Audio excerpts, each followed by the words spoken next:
Itu juga salah satu karunia yang diberikan Jubata kepada Ibu Daya. Minyak itu sebenarnya terbuat dari apa dan bagaimana prosesnya, Panglima, pembuatannya, Pak?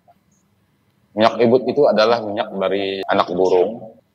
Dan anak ibut itu harus kita patahkan dulu tulangnya. Nanti besok kita lihat, dia akan nyambung lagi. Minyak apa itu minyak bintang? Minyak bintang itu adalah minyak untuk menolong juga, Bang. Ya. Orang biasa patah tulang, yang sudah sekarat, hampir mati, jatuh, tabrakan, mungkin ketimpa apa. Nanti dia itu dikasih minyak bintang itu lewat kapas, dimasukin ke lidahnya, sedikit aja. Nanti dia akan ditaruh di luar rumah, ditutup dengan kain. Ya. Tunggu bintang itu keluar, Bang. Besoknya dia akan sembuh total ya. Kalau minyak bintang terbuat dari apa? Bisa dijelaskan, Panglima? Jangan saya ceritakan itu pribadi kami, Bang Daya. Oke. Hutan-hutan kita, hutan-hutan adat kita dirusak karena investor-investor yang tidak bertanggung jawab. Kalian membohongi kami. Kalian adalah serigala berbulu domba kalian. Kalian akan dihakimi oleh Hakim Agung.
Assalamualaikum warahmatullahi wabarakatuh. Salam damai sejahtera buat kita semua. Om Swastiastu, Salam, Namo Buddhaya, dan salam kebajikan.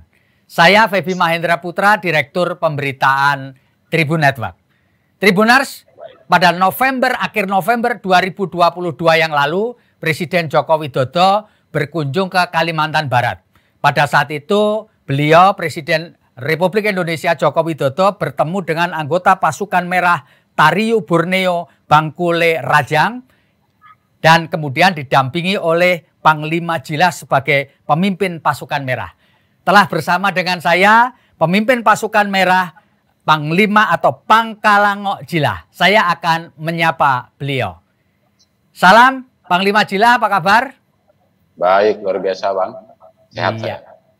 Panglima, terima kasih telah bergabung dalam ngobrol kita pada kesempatan hari ini. Panglima, saya berharap Panglima bisa cerita, apa sih pasukan merah Tariu Borneo Bangkule Rajang yang Anda pimpin ini? Silakan Panglima. Pasukan merah Tariu Borneo Bangkule Rajang adalah pasukan yang menjaga adat budaya tradisi kita orang Dayak, yang mempertahankan dan melestarikan adat budaya tradisi kita orang Dayak, dan menjaga tanah-tanah kita, termasuk hutan-hutan kita dan hutan adat wilayah Dayak. Panglima, kalau boleh tahu Panglima, itu jumlah anggota pasukan merah itu berapa itu? Ini sudah 2023, sekarang sudah 372.000. Itu yang anggota yang aktif, yang simpatisan. Itu mereka tersebar di mana saja, Panglima? Ada di Indonesia, Kalimantan Barat, Kalimantan Tengah, Kalimantan Selatan, Kalimantan Timur, Kalimantan Utara. Ada juga di Malaysia dan di Brunei. Oke, Panglima bisa dijelaskan nggak? Panglima kan disebut sebagai pimpinan pasukan merah. Itu bisa jadi pemimpin itu prosedurnya gimana, Panglima Jila?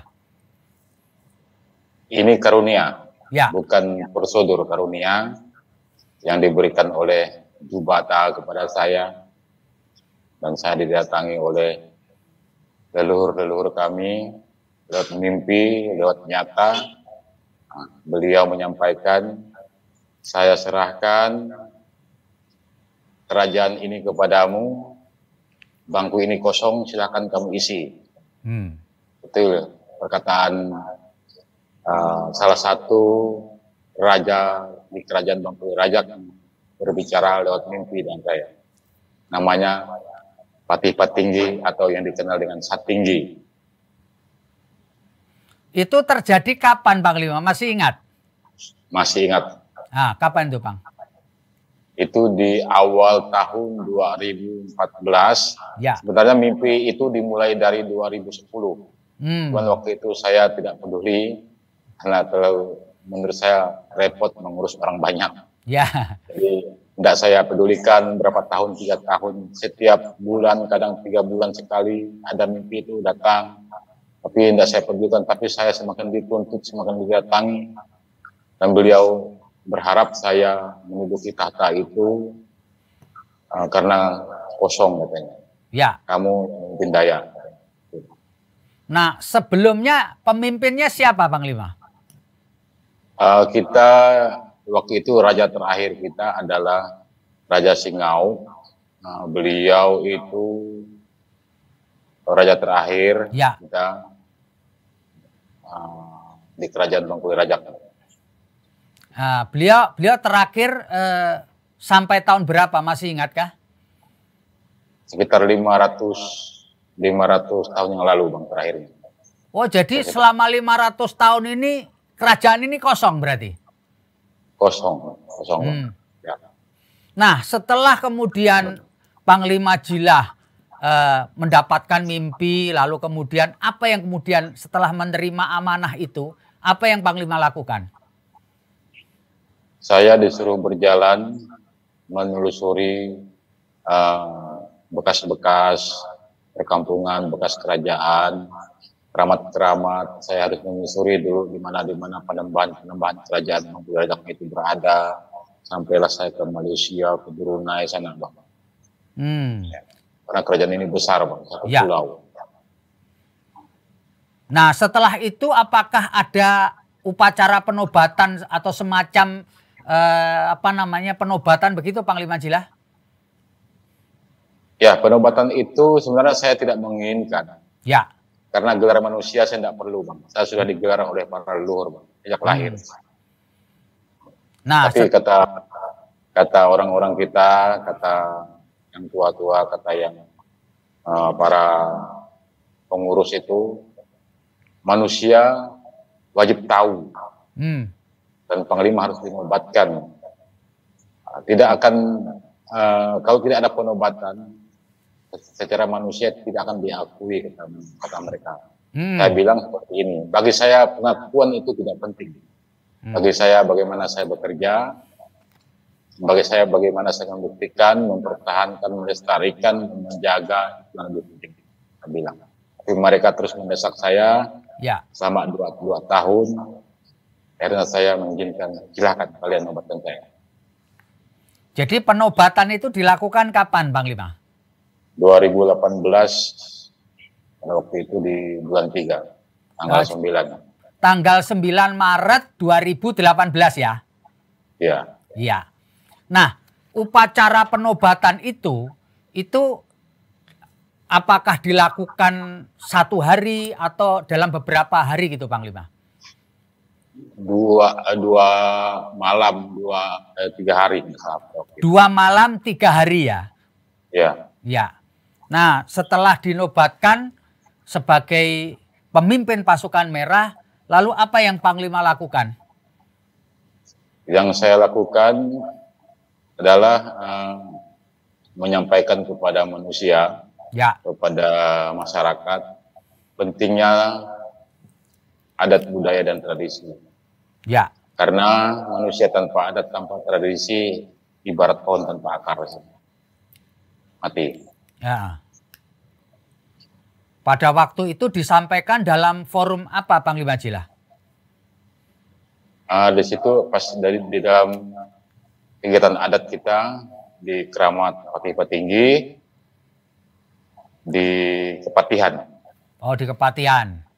Ya. Ya. Pak Panglima, bulan November yang lalu Anda bertemu dengan Presiden Joko Widodo. Anda berharap bahwa nanti suku Dayak ini mendapatkan kuota untuk menjadi anggota TNI dan Polri. Mengapa Anda menyampaikan permintaan itu, Panglima? Karena bagi saya, orang Dayak wajib menjadi TNI dan Polri. Ya.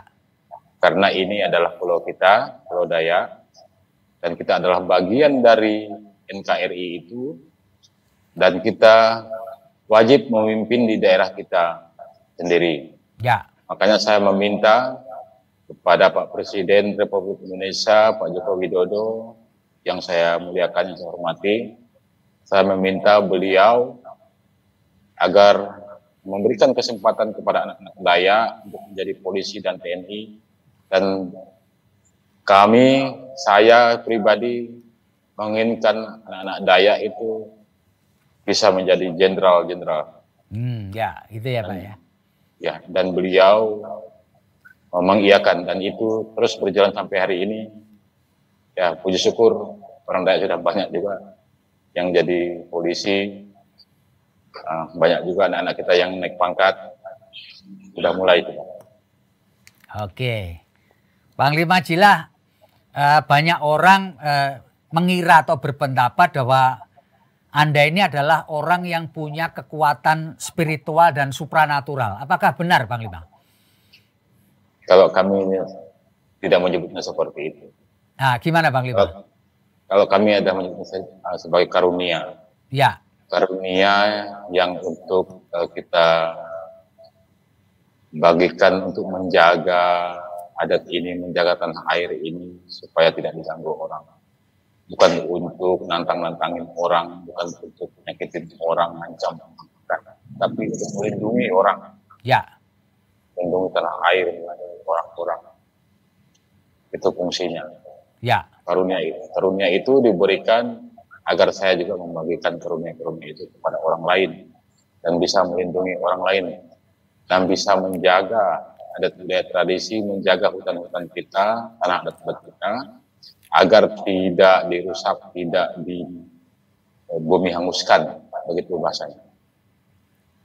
Pak Panglima, apakah karunia itu juga termasuk karunia untuk pengobatan dan penyembuhan, Pak Panglima? Ya, termasuk.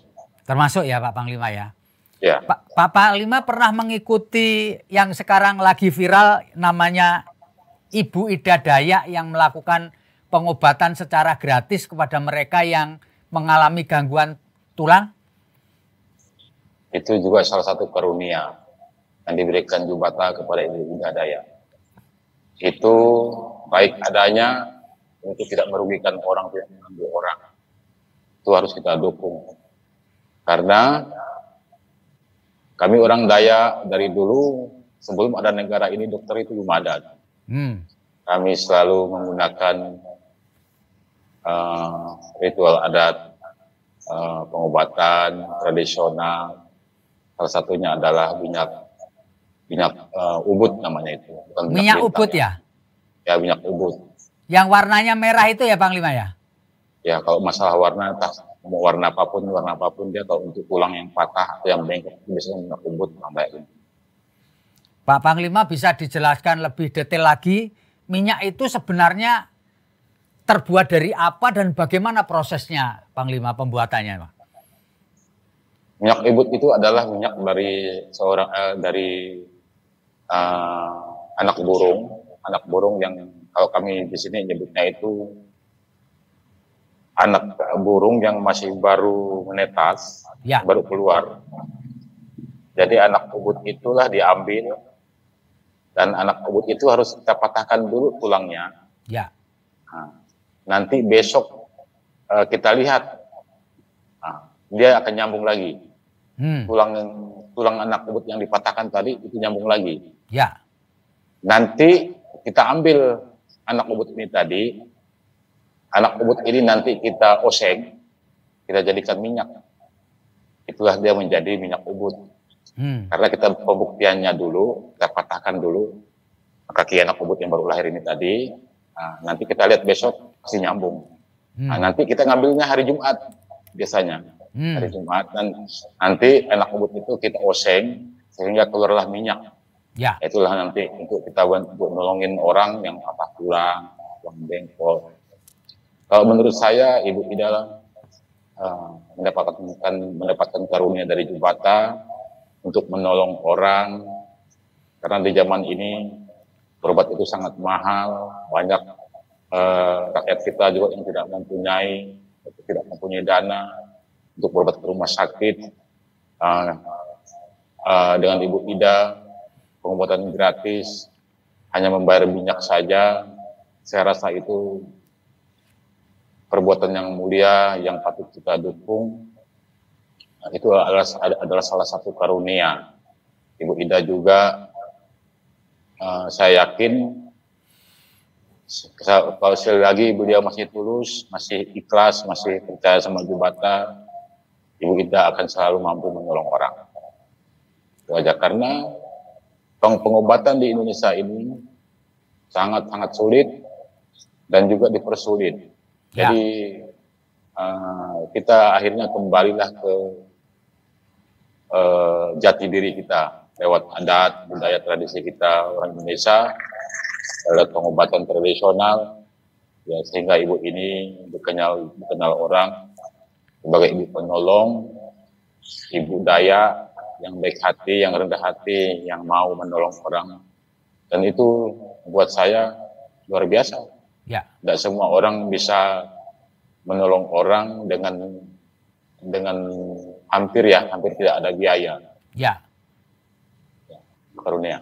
Ya, baik. Panglima, apakah minyak ubud ini bisa dibikin oleh semua orang Dayak atau orang-orang tertentu yang memang dikaruniai untuk membuat minyak ubud ini, Pak? Ya. Tidak semua orang bisa membuatnya.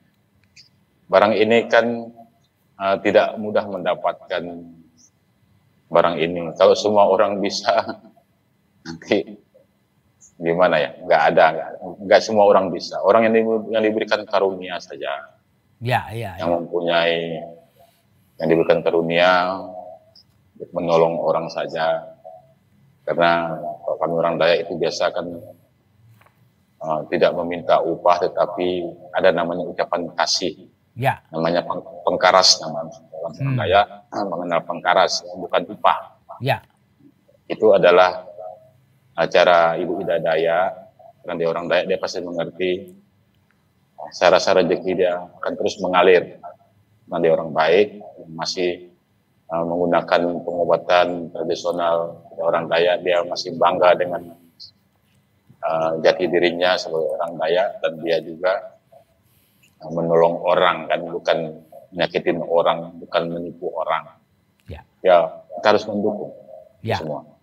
Panglima, apakah Panglima juga mempunyai karunia untuk membuat minyak ubud ini, Panglima? Saya sudah tidak sempat. Tidak sempat ya? Ya. Ya. Tapi dari antara orang-orang di sekitar Panglima, apakah ada yang bisa membuat minyak ini, Bang? Dulu masih ada, tapi juga bukan hanya lewat minyak aja sebenarnya, lewat akar kayu, ramuan kayu, tumbuh-tumbuhan, rempah-rempah itu kita bisa menyambung tulang. Ya. Dulu orang Dayak itu bisa menghidupkan manusia. Oh gitu ya? Badannya, ya. Karena negara ini dibentuk banyak dulu orang-orang Dayak meninggalkan adat-adatnya, akhirnya sekarang orang yang pandai itu sudah punah. Oke. Dulu orang Dayak itu kalau jatuh naik dari pohon atau tabrakan itu hancur badannya, bisa hidup kembali, spiritualkan. Dibuat adat, diketemukan segala kakinya, segala darahnya, urat tubuhnya itu ketemu nanti. Ya. Itu sekarang sisa minyak bintang aja yang masih ada. Kalau minyak bintang itu bisa dijelaskan, Panglima. Minyak apa itu minyak bintang? Minyak bintang itu adalah minyak untuk menolong juga, Bang. Ya. Orang biasa patah tulang yang sudah sekarat hampir mati, jatuh, tabrakan, mungkin ketimpa apa. Nanti dia itu dikasih minyak bintang itu lewat kapas, dimasukin ke lidahnya sedikit aja. Nanti dia akan ditaruh di luar rumah, ditutup dengan kain. Tunggu bintang itu keluar, Bang. Besoknya dia akan sembuh total deh. Sembangun dia. Itu kalau minyak bintang itu bahan dasarnya sama dengan minyak ubud atau tidak, Panglima? Beda, Bang. Kan banyak. Ya, beda. Kalau minyak bintang terbuat dari apa? Bisa dijelaskan, Panglima? Jangan saya ceritakan itu pribadi kami, Bang Daya. Oke. Iya. Tapi sampai sekarang masih ada orang Dayak yang bisa memproduksi minyak bintang ya, Panglima? Masih ada, tapi tidak banyak lagi.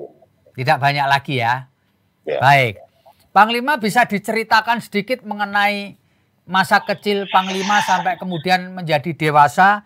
Ya, kalau tidak salah nama lahir Panglima adalah Agustinus Jilah, betulkah? Agustinus saja, Bang. Oh, Agustinus. Ya, Jilah itu pemberian leluhur kepada saya. Oke. Nah, Jilah itu adalah lidah ya, artinya. Oh gitu ya, Jilah itu artinya lidah ya Pak ya? Ya, penyampai aja. Penyampai. Ya, apa yang disampaikan leluhur di Batak kepada saya sampaikan kepada manusia. Ya. Kalau tidak ada yang saya sampaikan. Pak Panglima bisa cerita sedikit mengenai masa kecil Panglima dulu, lahir di mana, besar di mana, begitu? Silakan Panglima. Saya lahir di Bukit Raya malam Jumat tanggal 1 malam, jam 1 malam. Ya. Tanggal 19 Agustus tahun 1980. Ya. Saya Sio Kerakmas. Yeah. Ya, saya singa kalau di zodiak orang. Leo kan saya Leo. Saya dilahirkan sebagai pemimpin. Semasa kecil saya pahit sebenarnya, Bang. Ya. Ya, semasa kecil saya lahir di hutan dengan keadaan orang tua yang serba kekurangan pada waktu itu, tidak mempunyai rumah. Nah, kita hanya mempunyai pondok ladang pada zaman itu, dan tidak ada pakaian. Ya, lahirlah saya di situ malam Jumat jam 1 malam. Semasa kecil saya sama aja dengan anak-anak lain, cuman saya mempunyai keanehan kata orang. Ya. Bahkan saya dibully karena lidah saya menjulur, air liur saya suka netas karena lidah menjulur itu kan pasti tidak bisa ditutup kan lidah saya kan, karena keluar kan pasti liurnya banyak. Saya selalu jadi olokan orang, jadi ejekan. Saya juga mengalami gizi buruk 2 kali saya. Karena kemiskinan, saya hanya mengonsumsi ubi, makan seadanya, jarang makan nasi karena pada zaman itu Indonesia makan paceklik juga di tahun 80-an itu.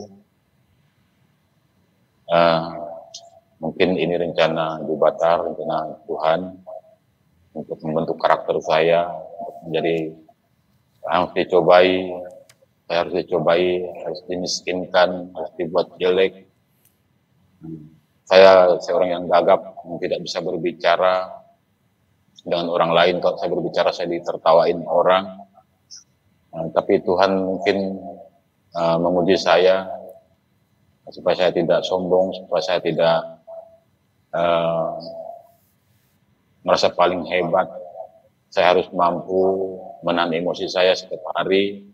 Selama saya 11 tahun, saya diuji, ditertawakan, dibully,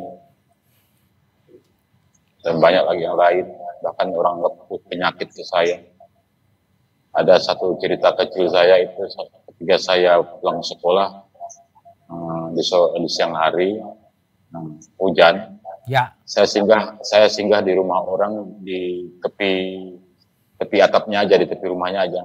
Saya diusir karena takut kejangkit sama anaknya. Akhirnya saya pulang dengan nangis terseduh-seduh. saya nengkadah ke langit, saya berbicara seperti ini.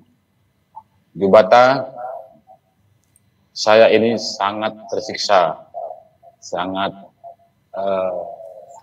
tidak layak dianggap orang seperti ini. Tolong ubah saya supaya saya mampu berbicara, supaya saya tidak dianggap seorang yang rendah, tidak dianggap orang sebagai manusia yang buruk rupa. Coba saya diubah agar lidah saya ini bisa berbicara kepada orang ribuan, kepada orang yang ramai, agar saya tidak dibully, tidak ditertawakan kalau berbicara sama orang. Puji Tuhan, di umur saya 11 tahun, saya sudah mulai berbicara kepada banyak orang. Dan Tuhan buktikan, saya bisa berbicara kepada orang di depan orang ribuan. Bapak sudah tahu itu. Tuhan menjawab semua. Ya. Jadi usia 11 tahun normal kembali ya Panglima ya? Ya, normal kembali. 11 tahun saya diuji. Ya.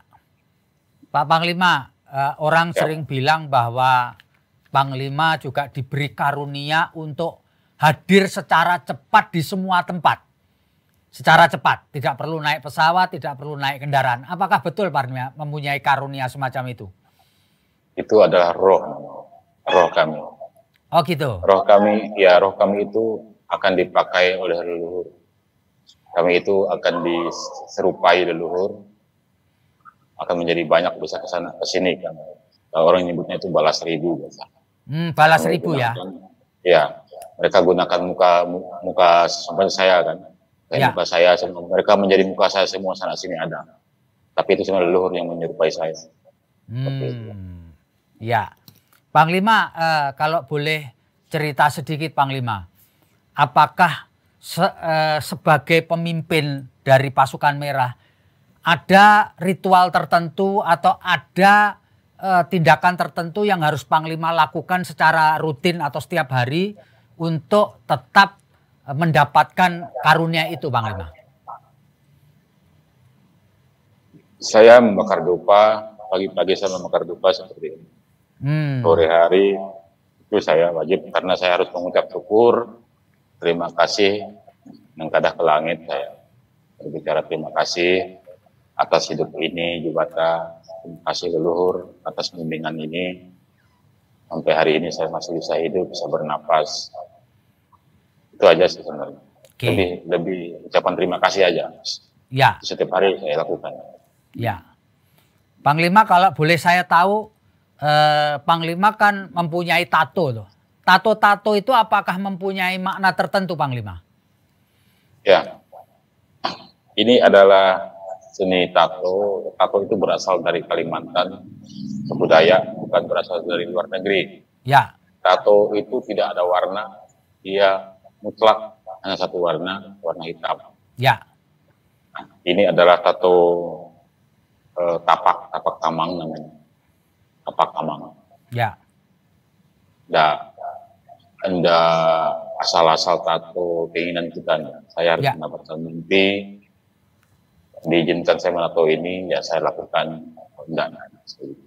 Enggak seperti tato. Enggak diizinkan. Ya. Jadi sebenarnya tato itu bukan atas kehendak Panglima sendiri, tetapi berdasarkan masukan dari para leluhur ya? Iya benar. Ya. Dan apakah gambar-gambar itu juga mempunyai makna tertentu Panglima? Ya, mempunyai makna tertentu. Setiap gambar itu, setiap tapak itu ada makna tertentu. Ini adalah sangga, kalau kami orang Dayak itu namanya sangga. Ya. Atau itu adalah sangga. Sangga itu menjaga. Menjaga kita dari hal-hal buruk. Menjaga kita dari hal buruk aja yang tidak kita ketahui, karena pemikiran manusia sekarang sudah berubah, ya tidak seperti zaman dahulu. Hidup kita mengalir aja, hanya tahu makan, berladang, berburu, tidur, itu aja zaman dulu. Kalau sekarang manusia diberikan pendidikan, malah bagaimana menyakitin orang, mengakal, menipu orang, justru hilang cara manusiawinya. Semakin diberi pengetahuan, semakin jahat, licik, dan bagaimana cara menipu orang, mengakal orang, menyakiti orang. Jadi pendidikan yang baik itu adalah pendidikan adat, budaya, tradisi. Baik, Panglima, apakah Panglima sempat berbicara pribadi dengan Presiden Joko Widodo ketika berkunjung ke Kalimantan Barat kemarin? Saya menyampaikan kepada beliau, terima kasih Yang Mulia Presiden bersedia hadir di tempat ini. Terima kasih juga atas perhatiannya kepada bangsa kami, suku Dayak. Kami sangat tertinggal, Bapak. Mohon diperhatikan segala batas-batas negara kita. Tolong juga diperhatikan jalan-jalan di kampung-kampung kita, karena Kalimantan ini sangat luas, terutama jalan-jalan, pendidikan. Tolong juga perhatikan anak-anak kami, pendidikan anak-anak kami, supaya kami mampu berdaya saing dengan anak-anak yang di kota, supaya kami juga mendapatkan pendidikan yang sama, kehidupan yang sama dengan orang-orang di luar Kalimantan, khususnya di Jakarta, di Pulau Jawa. Nah, kami di Kalimantan sangat jauh dari kata layak. Jangankan mobil, Bapak, amblas, motor amblas, babi pun amblas masuk di kampung-kampung kami, Bapak. Iya. Pak Panglima, apakah Anda setuju keputusan pemerintah kita memindahkan ibu kota negara dari Jakarta ke Kalimantan Timur, Panglima? Tentunya saya setuju, karena saya rasa negara sudah berpikir bagaimana memindahkan ibu kota, dampaknya apa, segala keuntungannya apa, ruginya apa. Saya rasa mereka sudah penelitian, dan kami orang Dayak juga harus mendukung kebijakan-kebijakan yang membangun masyarakat, terutama kami masyarakat adat Dayak. Ya, buat saya itu sangat baik juga, agar kedepannya juga Kalimantan tidak menjadi orang anggap kami ini hutan, orang kampung, dan kami juga mempunyai cita-cita yang luhur juga, yang ingin setara dengan orang lain juga, ingin maju juga. Saya rasa Pak Presiden sudah memperhitungkan itu semua, karena Jakarta juga sudah sangat padat, Pulau Jawa sudah padat. Udah saatnya juga Indonesia berbenah diri, mengembangkan diri untuk lebih baik. Jadi kita tidak dianggap negara miskin, negara yang cuma hanya membangun di Pulau Jawa sana saja. Nah, Indonesia ini kan Nusantara, banyak sekali pulau-pulau kita yang mempunyai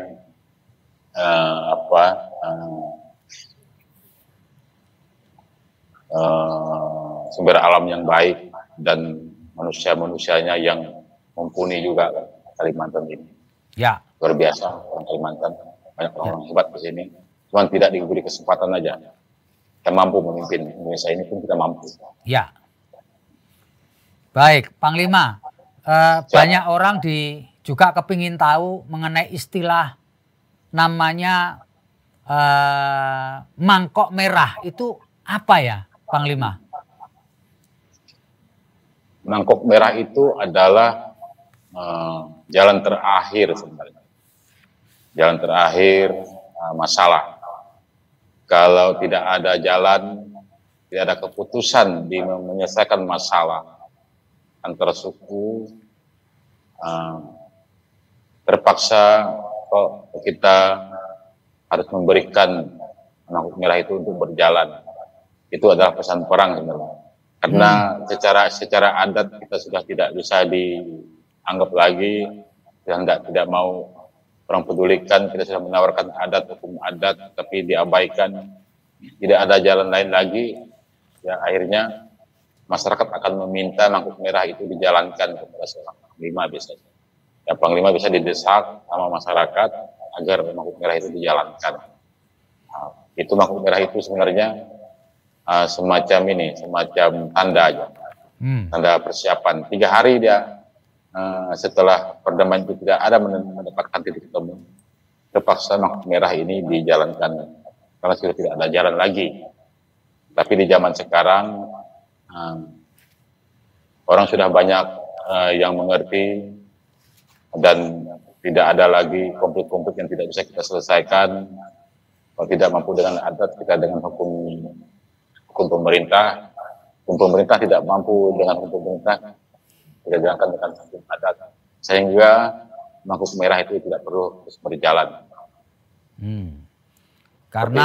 Karena semua persoalan sekarang ini bisa diselesaikan dengan musyawarah, begitu ya Pak Amanglia ya? Ya. Kita harus membuka diri dan harus mau juga menjadi pendengar, jangan harus hanya jadi pembicara, jangan jadi orang otoriter, hanya bisa selesaikan dengan cara otoriter, dengan cara yang tidak baik. Ya. Harus ada menjalankan itu dengan banyak memandang aspek, untungnya apa, ruginya apa. Ya. Pak Panglima, saya ingin tanya juga, ada istilah Panglima Burung. Itu apa ya Pak Panglima ya? Beliau adalah leluhur dalam orang daya. Panglima itu kan hidup, dia dari masa hidup. Ketika kita mati kan akan menjadi roh. Ya. Roh itu kan tidak langsung naik ke Subayat ke-7 atau naik ke surga. Pasti dia harus masih dulu melayang-layang di dunia ini. Kami percaya itu setelah kematian ada roh. Ya. Roh itu akan disucikan, akan tinggal di rimba-rimba, di hutan, di batu, di gunung-gunung. Roh suci sudah menjadi suci, dan ribuan tahun, ratusan tahun roh itu mau bertapa. Roh itu bisa kita pakai untuk melindungi kita, roh baik, bukan hantu roh. Roh itu, roh leluhur itu, roh manusia itu roh baik. Dia sudah disucikan lewat ritual daya, itu adat kita menjadi roh. Ya. Itu Panglima Burung itu sudah menjadi roh sekarang. Bersama dengan dirimu nanti, kalau mati nanti akan menjadi roh. Ya. 500 tahun akan menjadi leluhur. Seperti itu kira-kira. Ya. Ini pertanyaan terakhir Panglima. Apa menurut Panglima, apa persoalan sekarang yang dihadapi oleh warga suku Dayak Panglima? Kita tidak bisa menutup mata dan orang banyak tahu. Banyak persoalan-persoalan kita di tanah-tanah adat kita, termasuk adat-adat kita, dirusak oleh tanda kutip orang-orang yang tidak bertanggung jawab. Ya. Tanah-tanah kita dirampas, diiming-imingi, dibohongi, ditipu, plasma. Hutan-hutan kita, hutan-hutan adat kita dirusak karena investor-investor yang tidak bertanggung jawab dengan menjanjikan pembangunan, dengan menjanjikan kelayakan hidup untuk membangun jalan, membangun rumah sekolah, memberikan beasiswa, memberikan uang pekerjaan, tetapi masyarakat tertipu, tanah mereka dirampas, tidak dibayar, janji mereka tidak ditepati. Ini terjadi di kita Kalimantan, hampir semua merata. Itu masalah perkebunan dan pertambangan. Ya. Pemerintah harus merubah tentang undang-undang perkebunan dan pertambangan ini. Ya. Ini yang dirugikan adalah masyarakat luas, terutama masyarakat adat Dayak yang di daerah Kalimantan ini. Kami merasa ditipu. Kami merasa hutan itu adalah sumber kehidupan kami. Kami mengenal hutan itu seperti ayah kami. Sungai adalah ibu kami. Hutan dan sungai, di situ ada tumbuh-tumbuhan, ada segala binatang, ada segala ikan. itu adalah supermarket orang kami, orang kaya. Kalau itu dirusak, di mana kami harus mengadu tentang hidup kami, makan kami sehari-hari, bikin rumah. Sekarang hutan-hutan banyak habis. Ya. Coba saya mau bertanya kepada Anda yang punya uang, Anda yang mengatakan mengatasnamakan untuk membangun, untuk memberikan pekerjaan. Coba saya tanya, seumpama di dunia ini sisa di hutan itu sisa satu pohon, di sungai itu sisa satu ikan, habis itu di udara sisa satu burung. Apa yang bisa kamu buat dengan uang? Apa yang bisa kamu makan dengan uang? Apa yang bisa kamu belanjakan dengan uang? Ingat, uang itu bukan segalanya. Uang itu bukan segalanya. Jangan keserakahan aja yang kalian inginkan, merusak alam ini. Kalian tidak pernah menanam, kalian tidak pernah menepati janji dengan kami, masyarakat adat Dayak. Kalian membohongi kami. Kalian adalah serigala berbulu domba kalian. Serigala berbulu domba kalian. Kalian perusak alam kami. Mana janji kalian kepada kami? Tidak ada. Kalian akan dihakimi oleh Hakim Agung. Saya pastikan. Kalian boleh baik di depan manusia. Kalian boleh mengatakan kalian makhluk paling baik di keluarga kalian. Dipuja-puji orang berduit, orang kaya. Tetapi kalian akan mendapatkan upahnya ketika kalian mati nanti, akan dihakimi. Itu. Pasti itu. Hakim adil akan menghakimi mereka. Orang-orang yang menganggap bahwa uang itu segalanya. Dia tidak peduli dengan orang lain susah. Dia tidak peduli dengan alam rusak. Dia tidak peduli dengan air sungai yang sudah tercemar. Dia tidak peduli dengan orang-orang yang lain. Asal dia kaya, asal dia maju, orang lain tetap miskin. Dia tetap kaya. Itu prinsip mereka. Mereka adalah serigala berbulu domba. Gitu. Ya. Baik. Terima kasih Pak Panglima atau Pangalangok Jilah atas ngobrol kita dalam kesempatan hari ini. Moga-moga Panglima selalu di dalam kondisi yang sehat sehingga bisa menjadi pemimpin dari masyarakat adat suku Dayak di seluruh penjuru dunia ini. Terima kasih Panglima. Mohon izin. Terima kasih. Assalamualaikum warahmatullahi wabarakatuh. Salam damai sejahtera buat kita semua. Shalom, Om Swastiastu, Namo Buddhaya dan salam kebajikan serta jangan lupa tetap bahagia.